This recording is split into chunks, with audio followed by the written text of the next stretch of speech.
கருமுட்டை வளர்ச்சிக்காக நம்ம என்ன மாதிரியான புரதம் எடுத்துக்கணும் அப்படின்னு சொன்னா, எளிதில் செரிமானிக்கக்கூடிய புரதமாக இருக்கணும். அத வந்து நம்போ லீன் புரோட்டீன், சன்னமான புரதம் அப்படின்னு சொல்றோம். அத வந்து எளிதில் செரிமானிக்கக்கூடிய புரதம் அப்படின்னும் நம்ம சொல்லலாம். இதுல நம்ம சைவ புரதம், அசைவ புரதம்னு 2ஆ பிரிக்கலாம்.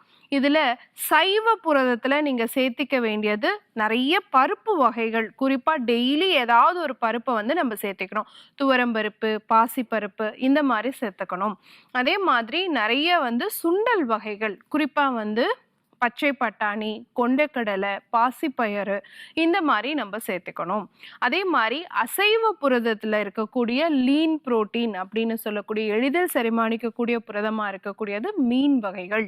ஸோ நிறைய சிறுமீன் வகைகளை நம்ம சேர்த்துக்கணும்.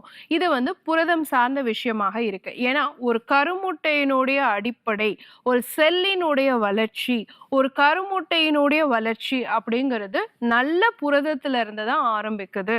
அப்படிங்கிறதுனாலவும் ஒரு கருமுட்டையினுடைய மூலக்கூறு அப்படிங்கிறது வந்து புரதம் அப்படிங்கிறதுனால புரதம் சார்ந்த உணவுகளை டெய்லி சேர்த்துக்க வேண்டியது ஒவ்வொரு பெண்ணும் கருமுட்டை வளர்ச்சி அடையணும் அப்படின்னு நினைக்கக்கூடிய பெண்களுக்கு முக்கியம்.